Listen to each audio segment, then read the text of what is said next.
Hi, it's Aaron Ford. Can you hear me? Yes, sir, we can hear you.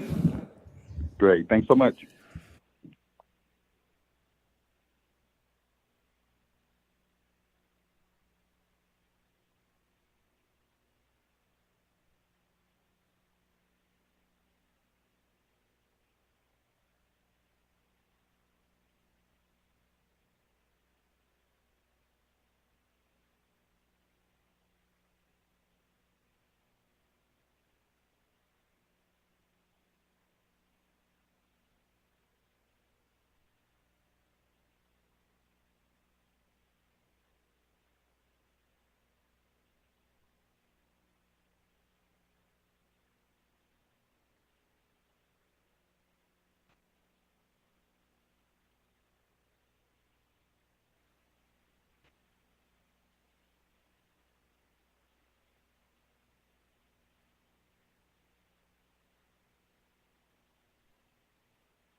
Ms. Stevenson, do we have communications with you there? Yes, sir. All right, we'll give it a minute before we start. And I understand we have communications with you, General Ford. Yes, sir. I'm on the line. Okay. We'll get started here in 1 minute.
the story of when 40 of them showed up in my office.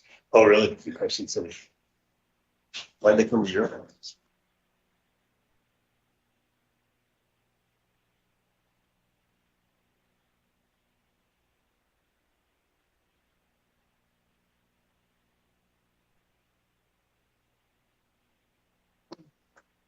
All right, Ms. Stevenson, if you're ready, we'll get ready. Actually, we will start. We are ready, sir. Okay, so let me call to order the State of Nevada Board of Examiners meeting scheduled for today, October 2nd, 2024 at 10 a.m. And we'll kick it off with the roll call. Ms. Stevenson. Governor Lombardo, Here. Attorney General Ford, Here. Secretary Aguilar. Here. Let the record reflect we have a quorum, sir. Okay, we'll move on to agenda item number 2, the first opportunity for public comments. Bear with me while I read. The first public comment period is limited to comments on items on the agenda. No action may be taken upon a matter raised under this public comment period unless the matter itself has been specifically included on the agenda as an action item. The chair of the board has imposed a time limit of 3 minutes. Public comment may be provided in person or via telephone. That telephone number being 775-321-6111. When prompted, provide the meeting ID number, which is 904-000-369#. And when I open up the public comment period, dial *5 to request to be unmuted. All right, do we have anybody there for public comment there in Carson City? Yes, sir. Yes, thank you very much. My name is Gennady Stolirov II. I'm a state employee, but here on my own time in a personal capacity to reflect the thoughts of what I know to be many state employees in strong opposition to item E of the proposed changes to the State Administrative Manual in section 2630 decorating offices, which would prohibit non-permanent wall decorations or decorations not installed by buildings and grounds. These changes are unnecessary, unjustified, and would create office environments that are drab, generic, and unenjoyable to work in. They would be a severe detriment to state employee morale and would act to reduce job satisfaction and increase employee turnover, contrary to the goals of this administration to reduce turnover and lower vacancy rates. Especially given the recent mandates for state employees to return to office settings, many of these employees will be spending 40 hours per week or 23.8% of the best years of their lives in the office, without the ability to customize their work environments, to beautify them, and to simultaneously express pride in the great state of Nevada like we do here through imagery and other decorations on the wall. Many state employees will have suboptimal work experiences. They will be less motivated to do their best work and less productive than they would have been in environments where they, or at least their agencies, have more discretion about how to configure their surroundings. Furthermore, there is no evidence that there's any problem this proposed item E would solve. The vast majority of wall hangings in state offices are currently in good professional taste, and most of them display some aspects of state of Nevada history, notable places, and symbolism. Individual agencies currently have the ability to ensure that any decorations brought in by employees are appropriate to an office setting. There is no epidemic of inappropriate office decorations in the state of Nevada. Indeed, the ability to decorate offices has been an important way to soften many state employees' dissatisfaction with recent return to office mandates and thus to reduce turnover. While this administration has sought to attract and retain state employees through salary increases, and this is indeed a necessary and salutary approach, money is not the only motivator, and sometimes is not even the primary reason why individuals choose to come to and stay at particular jobs. The quality of the work environment and the day-to-day work experience are often even more important. Nor is the quality of the work environment determined by utilitarian or functional considerations alone. Aesthetics are capable of influencing a person's ability and willingness to work on a deeper and more profound level. The employees of the state of Nevada are dedicated professionals who strive every day to do their best to assist the consumers and businesses of this state. It is fitting to afford a bare modicum of respect to these professionals by allowing them their historic prerogative to customize their immediate work environments and make the day-to-day experience of doing their jobs just a little bit more pleasant. And this is not too much to ask. It is part of the organizational culture in almost every public and private employer in the country. And I urge the administration to reject item E of section 2630 and simply allow state employees to do what they've been able to do all along, which is to somewhat customize their immediate office surroundings. Thank you very much. Thank you.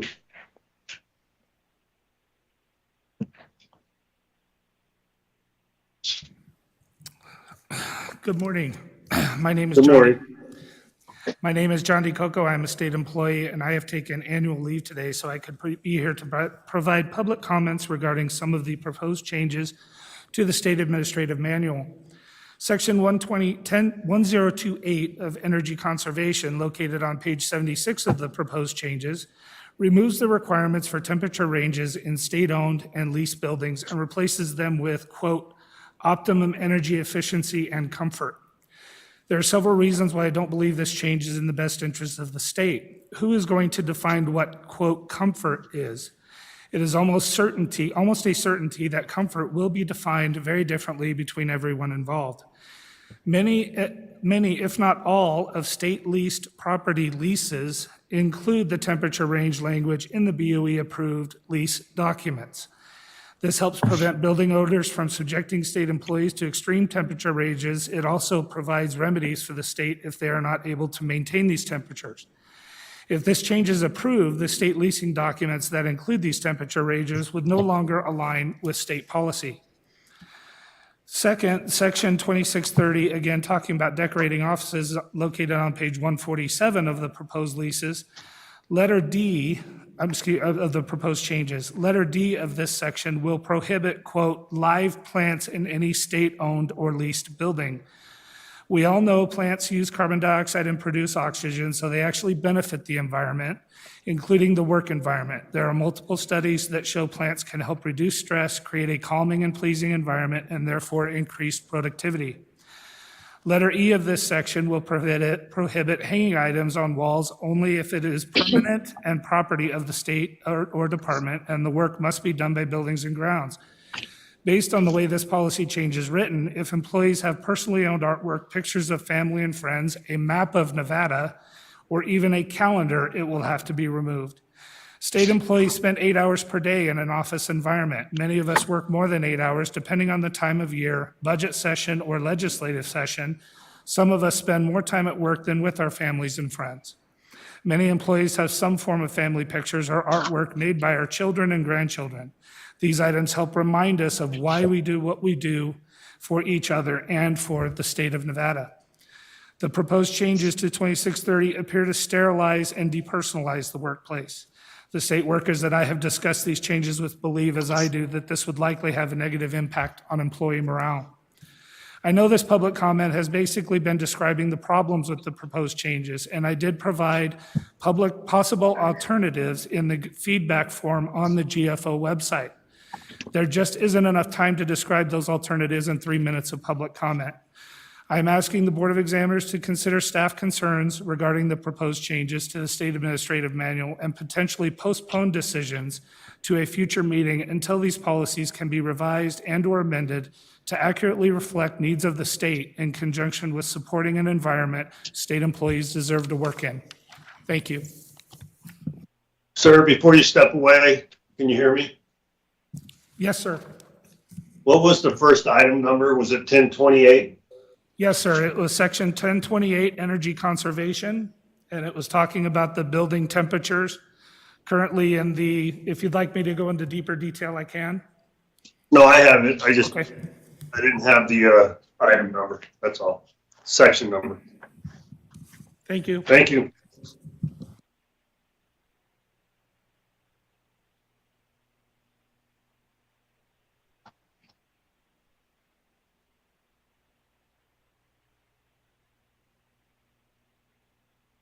Is there any further comment there, Carson City?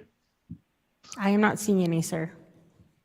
Is there any public comment here in Las Vegas? Is there anybody on the phone? Nobody on the phone? No, All right.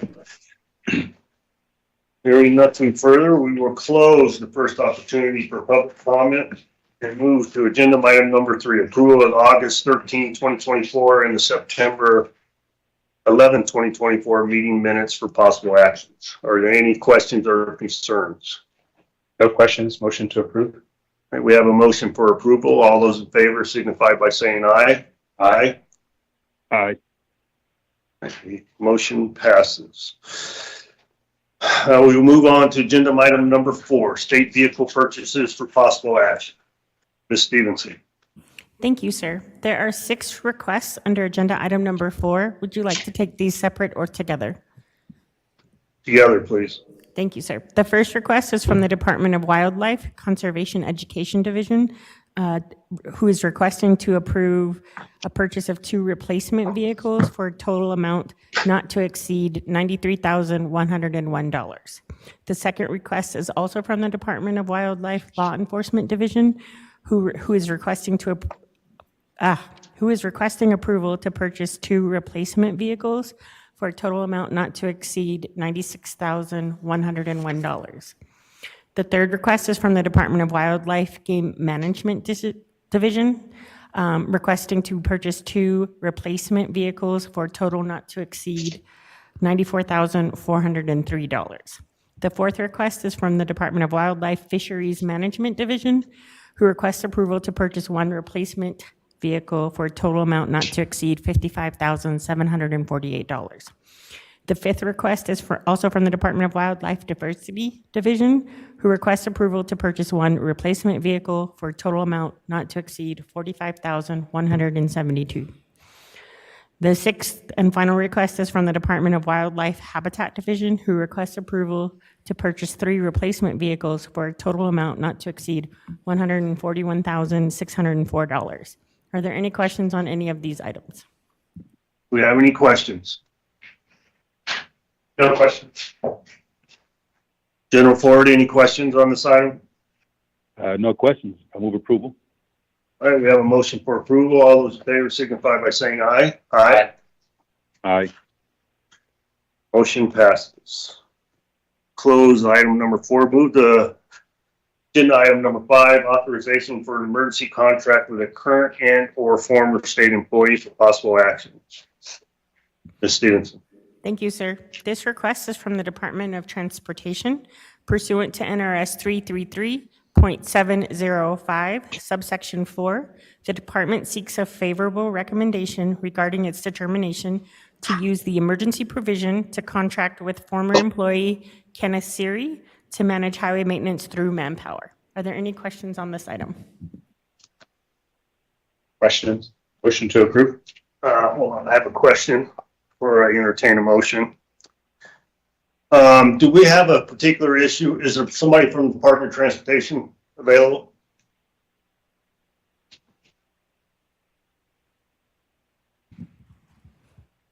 I do not see anybody here. I don't know about down there. Are you familiar enough with agenda item number 5 to Yes, sir. provide an opinion or clarifications? Yes, sir. So reading through it, it appears that this individual didn't abide by the 90-day cooling off period on separation per NRS. That is correct. That's correct. Yes, So, but in reading through the request, it was presented as an emergency request, but the individual has already worked through the contract time that was provided. Is that correct? that is correct, sir. So they didn't abide by the 90 days, but they've already performed time. Yes, sir. All right, so I'm gonna stay your motion. Motion to approve. Can you bear with me? Yeah. Sorry.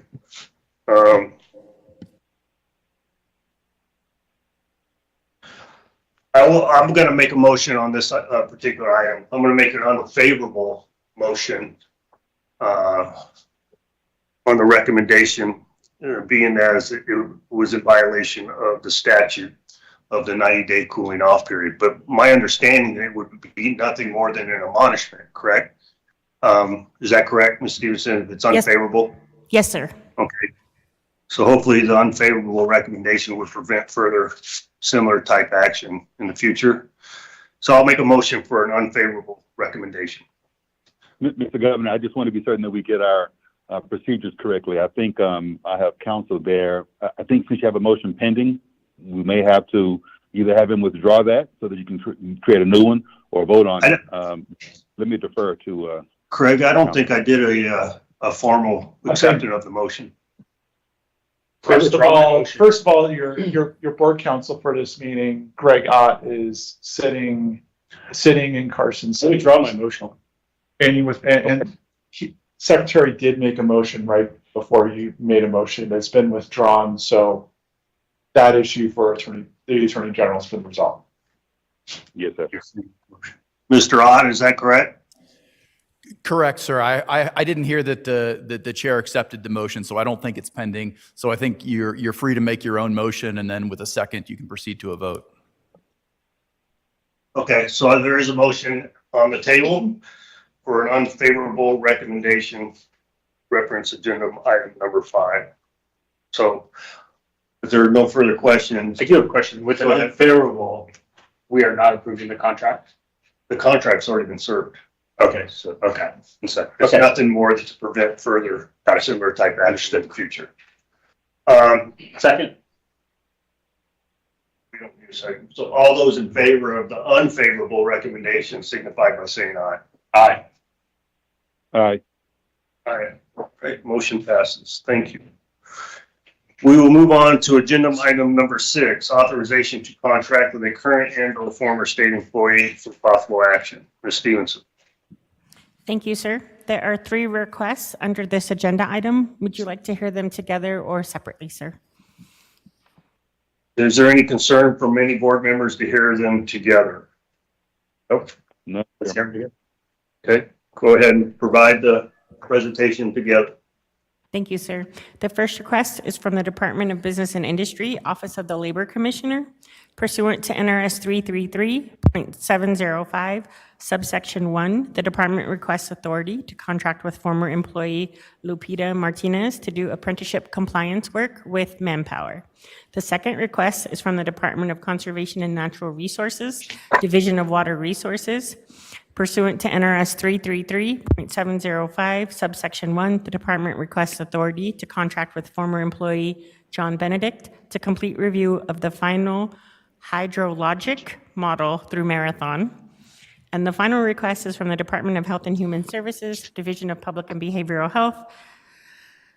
Pursuant to NRS 333.705, subsection 1, the division requests authority to contract with former employee Dr. Susan Loring to transfer knowledge and assist with evaluations through Reliable Healthcare Services of Southern Nevada. Are there any questions on any of these items? Do we have any questions? No question. If there are no questions, I'll entertain a motion. Motion to approve item number 6, A, B, and C. We have a motion. All those in favor signify by saying aye. Aye. Aye. Aye. Motion passes. Move on to agenda item number 7, request for the approval of proposed state administrative manual changes for possible action. Ms. Stevenson, are you presenting on this item? I'm going to introduce it, and then Director Grimmer will be presenting a highlight of the changes. Thank you. You're Go ahead. Pursuant to NRS 353.040, the Governor's Finance Office Budget Division requests modifications to the policies and procedures of the State Administrative Manual, Chapters 0107 through 3814. These changes were posted for review as required, and there were about 70 feedback forms received from the Governor's Finance Office. Joy Grimmer, Director of Administration, will present a highlight of the changes. Director Grimmer. Okay. Good morning, board members. Joy Grimmer for the record, Director, Department of Administration. This was our best effort to modernize this document. Over the years, small changes to the State Administrative Manual, SAM, Nevada Revised Statutes, NRS, and the NAC, Nevada Administrative Code, did not carry throughout the document. Prior to the draft document being sent to the Governor's Office and the Board of Examiners, the Department of Administration conducted a peer review process with multiple departments, agencies, and stakeholders.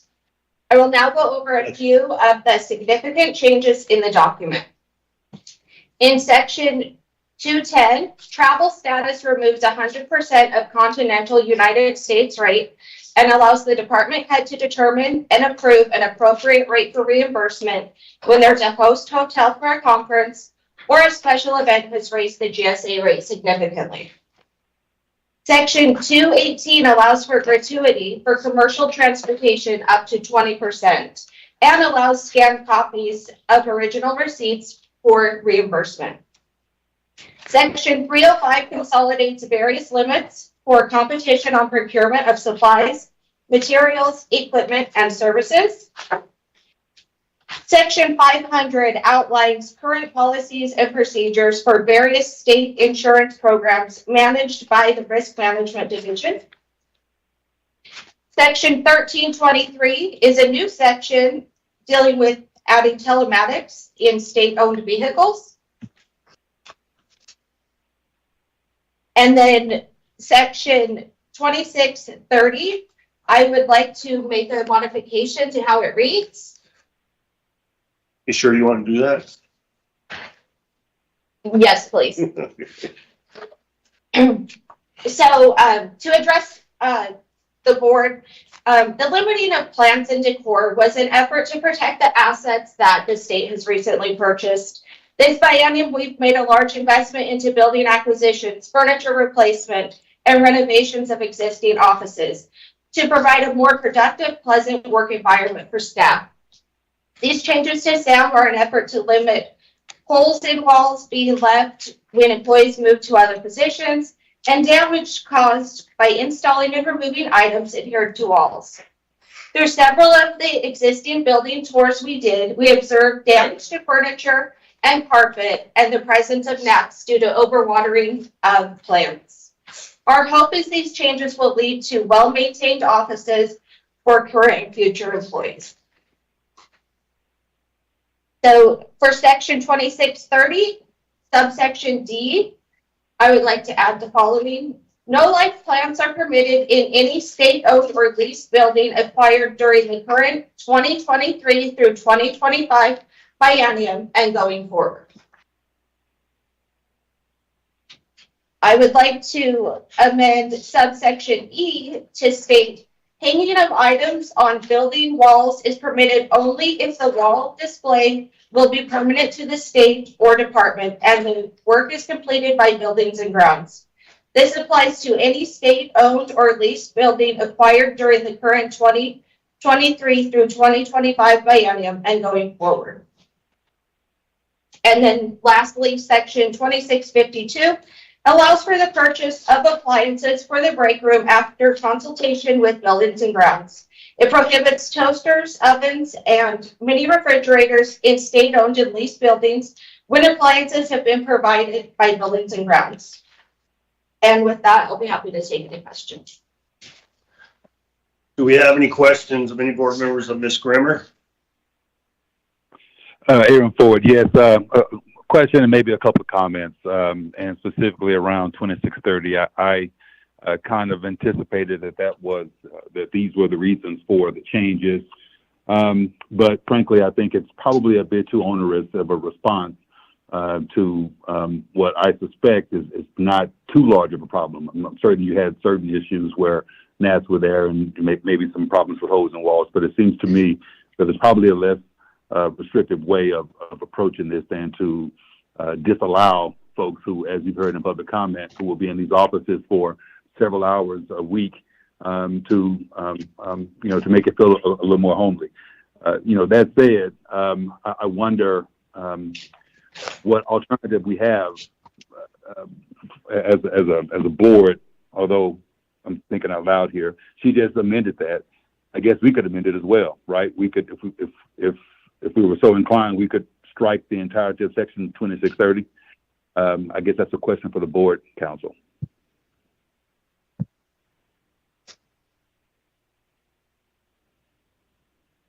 Does my board council know the answer to that question? He's coming forward now, General. Oh, okay.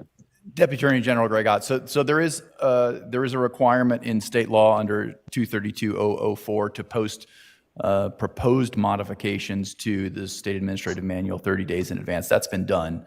Once the proposed is placed, that provision does not restrict this board from deviating from what has been proposed. So the board is free to make amendments so long as those amendments are not so substantial that they would fail to give the general public notice of what was going to go on. So you can tinker around the edges, but I wouldn't wholly rewrite the SAM in this session. So I guess the bottom line question is, if I wanted to excise section 2630, could this board do that, or could it not? That would be legal. Yes, you could do that. That's an acceptable motion. Okay. So Governor, I mean, I would, before making a motion, love to hear the thoughts from the board members on 2630 and whether there are any amendments that we could make that would address, because my office, I've gotten tons of opposition to this particular amendment. We've heard public comment. We got 75 responses in writing addressing this, and so I think it's incumbent upon us to have some type of response to it. This is a board member Lombardo. So I agree with you, General. My recommendation would be that we approve the SAM minus that particular section for further evaluation. And then we could come forward again in a future board meeting for approval or disapproval. But I also have a question on one particular section that I'm seeking clarification from Ms. Grimmer before we make a motion. Is that? Yes, sir. That makes a lot of sense to me. And whenever you're ready for the motion, after you get clarification, I'd be happy to make it. Secretary Aguilar. Yeah, works for me. Did you hear that? General, I did you hear that? Yes. But I thought you had another question you wanted. I do. I have another one. We were just getting an affirmation from the Secretary of State. Okay. So, Ms. Grimmer, can you go to section 3610?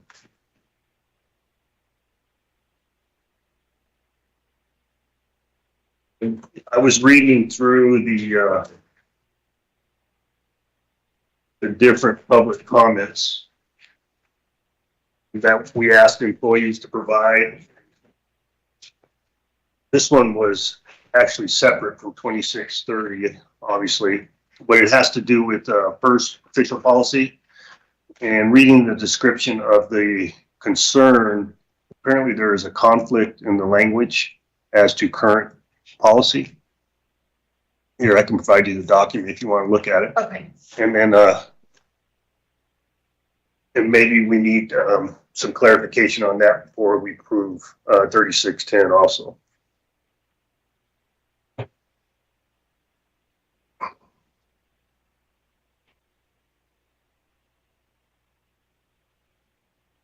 Do we have anyone here from PERS that could assist me in addressing this? I don't see anyone, Joy. I'm sorry. Okay. I don't have the answer. I Okay, have so to see it from PERS. we can put a stay on that particular section additionally until we can get an appropriate answer.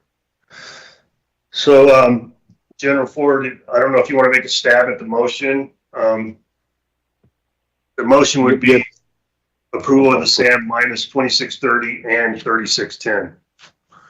Yes, sir. So moved. With the caveat that I, as a licensed attorney in Nevada, would receive a potential indirect pecuniary benefit based on the change of the thing that allows for the payment of professional licenses. I'm just putting it out there.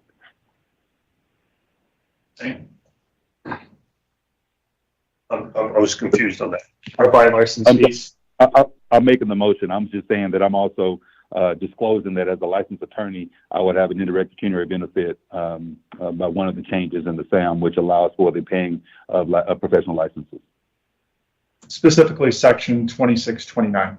Okay. Yes.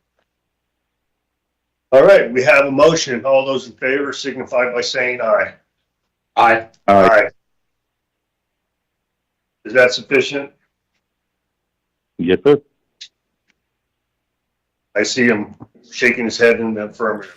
Yes, sir. Your That is good. So Sure. the SAM has been approved with the exception of the wall decorations, which was omitted by the motion. So everything else has gone through.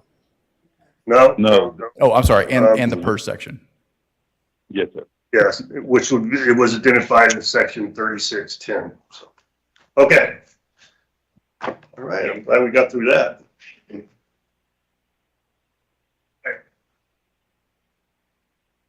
Bear with me while I get back on the same sheet of music.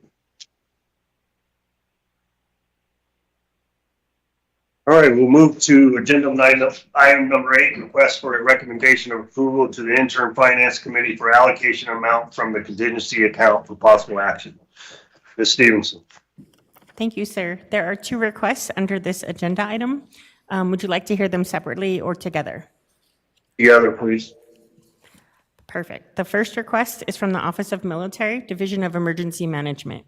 Pursuant to NRS 353.268, the division requests a recommendation to the Interim Finance Committee for an allocation of $306,483 from the Interim Finance Committee contingency account to cover costs associated with providing supplemental security and enhanced healthcare system availability to Clark County during the November 2024 Formula One race.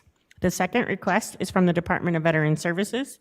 Pursuant to NRS 353.268, the department requests a recommendation to the Interim Finance Committee for an allocation of $503,938 from the Interim Finance Committee contingency account to cover rental expenses and emergency replacement costs of the HVAC system at the Northern Nevada State Veterans Home.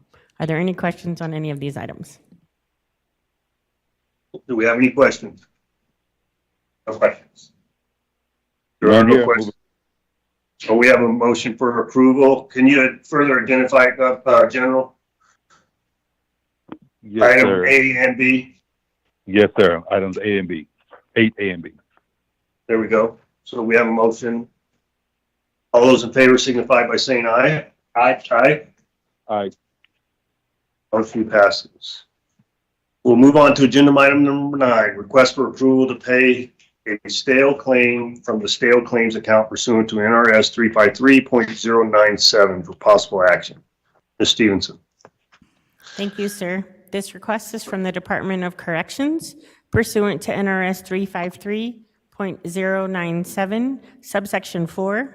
The department requests approval to pay a total of $428,471.42 from the stale claims account for a court-ordered settlement for claims from fiscal years 2019, 2020, 2021, 2022, and 2023. Are there any questions on this item? Do we have any questions? No questions. Motion to approve? We have a motion for approval on agenda item number 9. All those in favor signify by saying aye. Aye. Aye. Aye. Motion passes. Now move on to agenda item number 10, request for approval of sale or lease of state lands for possible action. Ms. Stevens. Thank you, sir. Pursuant to NRS 321.335, subsection 2, whenever the state land registrar deems it to be in the best interest of the state of Nevada that any lands owned by the state and not used or set apart for public purposes be sold or leased, the state land registrar may, with the approval of the State Board of Examiners and the Interim Finance Committee, cause those lands to be sold or leased. The state land registrar has determined the following state-owned properties are no longer needed for a public purpose. The first one is Grant Sawyer State Office Building, located at 555 East Washington Avenue in Las Vegas, Nevada. The second one is the former Fire Marshal Office, located at 2855 South Jones Boulevard in Las Vegas. And the last one is a former Nevada Division of Forestry Residence and Fire Station, located at 161 Blue Crest Drive, Spring Creek, Nevada. Are there any questions on this item? So a question, Governor Lombardo, for the record, Ms. Stevenson. So we're my understanding that the residents and the station and the offices have been removed from the property. So we're not making a decision on buildings. It's just actually the land. Is that correct? The registrar is coming. It would be specific to B and C. Yeah, good morning, Governor Lombardo and members of the board. Charlie Donahue, I serve as the State Land Registrar. You're correct, the properties in Elko and on Jones Avenue down in Las Vegas are vacant. Okay. So Charlie, on 10A, the Grant Sawyer State Office Building, it's considered to be completely vacated now? Is that correct? That's my understanding. Okay, all right. With that information, I'll make a motion for approval of item number 10, A, B, and C. All those in favor signify by saying aye. Aye. Aye. Aye. All right, motion passes. Thank you, Charlie. We'll move on to agenda item number 11, approval of proposed leases or possible action. Thank you, sir. Mr. There are 14 leases under agenda item number 11 for approval by the board today. Do you have any questions on any of these leases? Do we have any questions on any leases? Hearing none, I'll take a motion. Move approval of each. We have a motion for approval. All those in favor signify by saying aye. Aye. Aye. Motion passed. We'll move on to agenda item number 12. Approval of proposed contracts for possible action.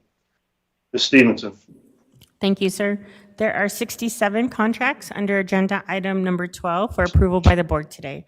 Please note that contract number 64 is retroactive to July 1st and not upon BOE approval.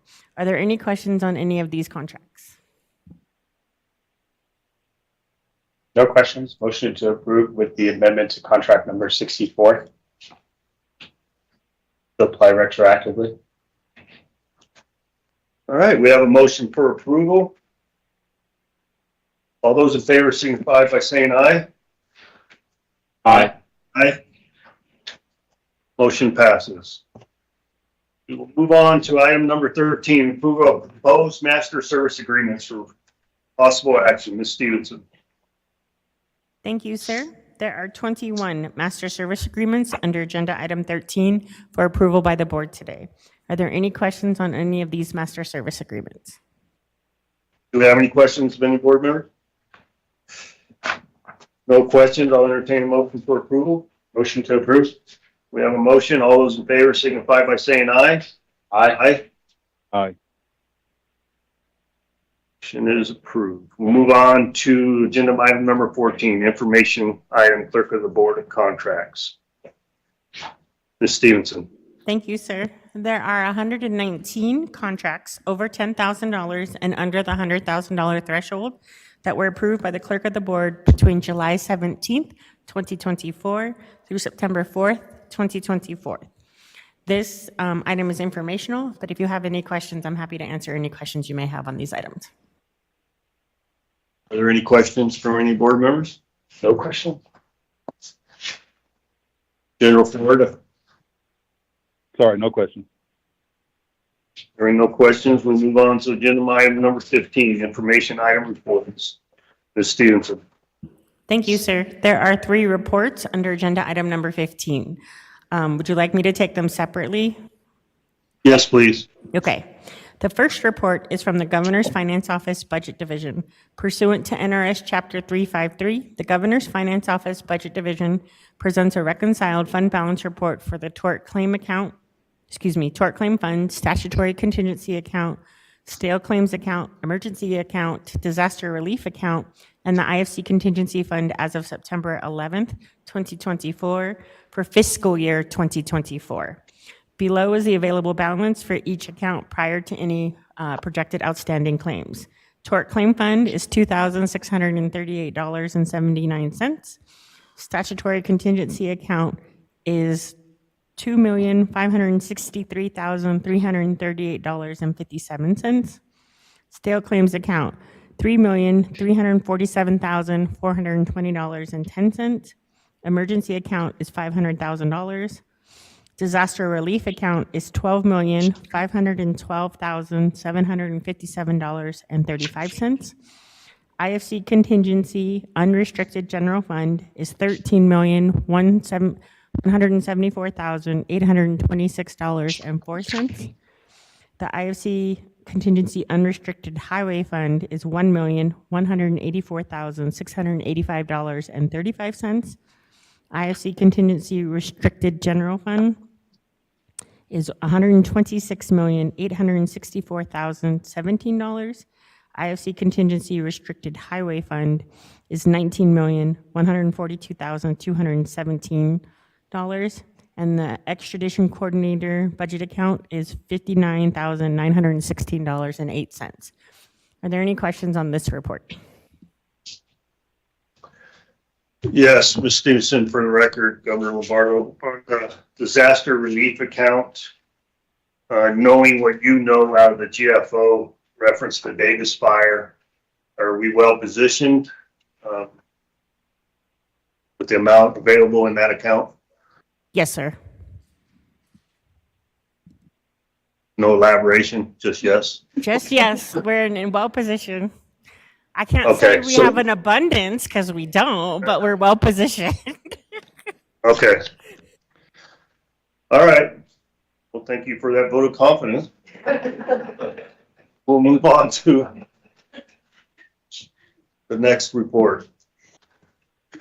The second report, and I'll try to be more, vote of confidence ready for you, is from the State Department of Conservation and Natural Resources, Division of State Lands for fiscal year 24, fourth quarter. Pursuant to NRS 321.5954, subsection 4, the State Land Registrar is required to provide the Board of Examiners quarterly reports regarding lands or interest in lands transferred, sold, exchanged, or leased under the Tahoe Basin Act program. This report covers the period of April 1st, 2024 through June 30th, 2024. Are there any questions on this report?